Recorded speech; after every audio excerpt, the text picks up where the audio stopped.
Hey friends, welcome back to Wine Down Wednesday. I'm Sam, I'm Heather. and today we are going to be drinking this really interesting Spanish wine that was recommended to me by Joy Wine up in Dayton. It's a really cool spot. If you've never been there, I highly recommend going. If you're in the Dayton area, if you're not, well, maybe just make a venture over to Dayton and then stop there. It's a really cool spot. But this was recommended to me by, I think it's like their social media manager, and I was really looking forward to trying it. So we're going to dive into that while we also dive into the topic of why it's good to have new experiences and try new things, essentially. So let's get this guy poured up. So this is going to be a 2023 Spanish wine. And one really interesting thing about Spanish wines is well, a lot of European wines in general, they don't right away tell you what varietal it is. A lot of them are going to be blends. So this literally just says Tinto. So we just know this is a red Spanish wine. But the little bit of research I was able to get out of this, it is from the Canary Islands. It's 95% sure that's where it's coming from, where normally they don't do a lot of red wines. Normally it's a lot of white wines. So this is going to be a little bit more of a standout standout red wine. I did look up a couple of other notes on it, I but we'll am dive into that experiencing actually later. confusion. No, find your notes. No, I have the notes, but Oh. we'll dive into what the internet says about this Oh, okay. later. So we will give our initial impression of it now, and then we will come back to it at the very end.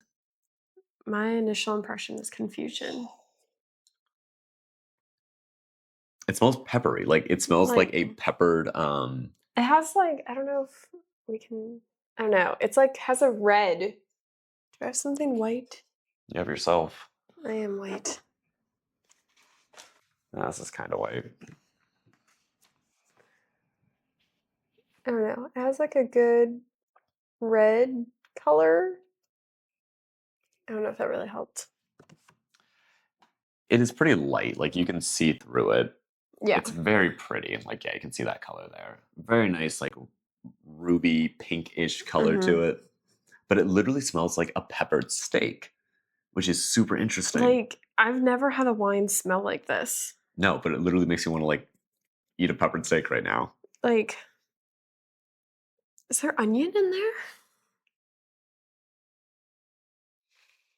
If there's onion in there, it's probably a little messed up. I don't know. Like a caramelized onion with that pepper steak. The palate's This is a very confusing red wine. But this is really, it's juicy, but at the same time, it's not, the tannins bounce it out. But we will come back to it. Mineral and juice. You don't have to have all your thoughts now. We can come back to it. I just mind blown.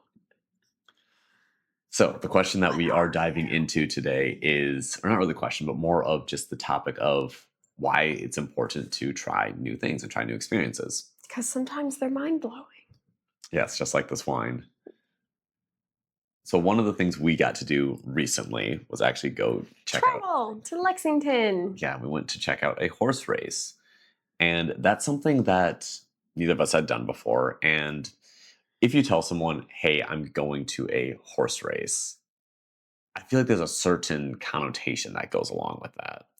And it's, at least in my mind, it's not a great connotation sometimes. It feels very ritzy, elegant, yeah, I'm going to go to a horse race. We're going to be betting on horses and all of this stuff. It just seems very... feel like I'm in an old-timesy show. Really? Like the thought of going to a horse race, I feel like was in a lot of Western type shows that I watched growing up with my grandparents. Interesting. See, in my mind, it's very different. It's very that's what rich people go to. Oh yeah, it was always either the rich people or the assassin or the person getting murdered. I'm not going to dive into that right now. But just this being something that typically is seen as a ritzier, more high class event, I was like, oh, we're going to go to a horse race. That's interesting. It should be fun. It's in Kentucky, so cool. There's going to be whiskey stuff, but I wasn't sure if I necessarily wanted to. But obviously, we went and we did it, and it was a ton of fun. It was really interesting to be able to see everything and just kind of see how people navigated the space and just a different variety of people. It was kind of an eye opening experience. So, things like that I feel are a really good thing to do because you might have a certain idea about it, but then when you get into that space, that idea might be reaffirmed or it might be completely changed. You don't know. What do you think about the idea of having new experiences? Oh, I think it's great. I mean, it helps like expand what you know. I think to some extent, growing up, like I never traveled a ton. Um, but it's like I would read a lot of books and I felt like that was like a really unique way to like experience things. But then when you actually like travel somewhere, you get to like live that experience. And even outside of traveling, just going and doing Or something trying that you something haven't new. done. Yeah. Yeah. Like even if it's I don't know, like everyone likes food. That's a generally accepted thing.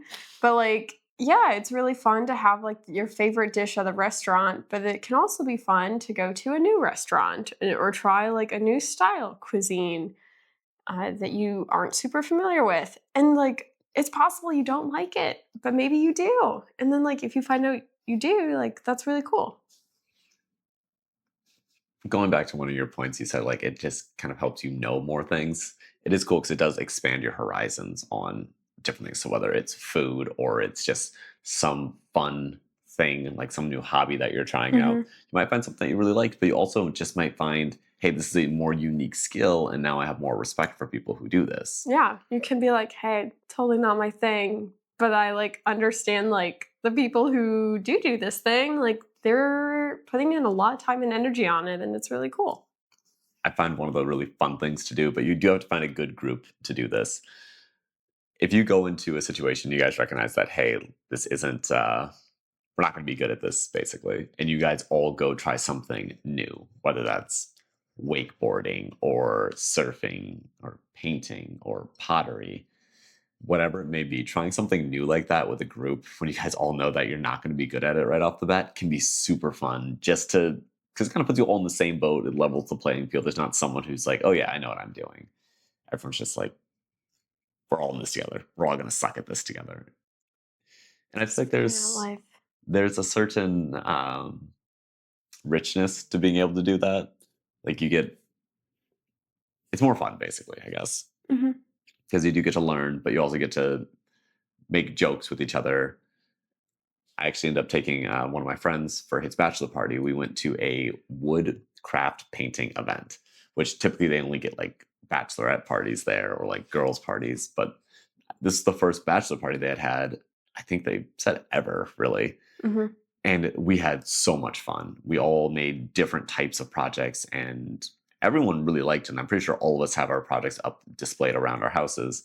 And it was an absolute blast to be able to do that. And it's something that was completely out of all of our comfort zones. I mean, what's stopping you from trying new things? If you're opposed to it, just think on that. Now, this wine is still confusing me. I don't understand what's going on. So I will pull up the actual tasting notes that the internet provided for us. So we're getting cherry, strawberry, watermelon, white pepper, and rose water. Okay, the white pepper is like magnified 10 times I wouldn't call more it than white pepper. I'd call any. this black pepper. Well, the internet says it's white pepper. Well, the internet's not always right, but I'm on, or we're on the internet, so are we I right? mean, it's like a citrusy pepper. I feel like it's saying rose water. I can understand that. I'm not an expert on rosewater. I'm just overall confused. So if somebody would like to try this wine and tell me what they taste, I would appreciate it. The Because biggest thing I'm I'm getting here, it does not have a lot of sweetness going on. So when they mention like strawberry, watermelon, it's not like the sweet category of that. mm-mm. It's as if someone like grilled a watermelon or grilled a strawberry. But at the same time, the acidity of it is probably at a 3 acidity. Probably again a 3 body, so not going to be a super full body wine. I'd say this is definitely a medium body wine, Hmm. but the flavor is just like this peppery Yeah. leather with a little bit of grilled fruit over the top of I it. feel like you get the fruit on the palate more than the nose. Yeah, on the nose, all I'm getting is basically leather Yeah. with pepper, which is very interesting.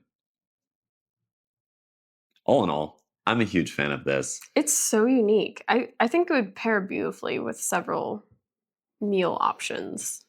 Yes, I would definitely agree with Like that. I guess like a red meat forward meal. I could think of it being very like complementary to those flavors. So maybe try something new like this wine, or just get out of your comfort zone, go on some random adventure, bring some friends with you, have some laughs, learn something, but just have fun, try new things. Till next time, Cheers. have a good rest of your weekend, guys. Or not weekend, rest of your Good luck week. making it to Friday.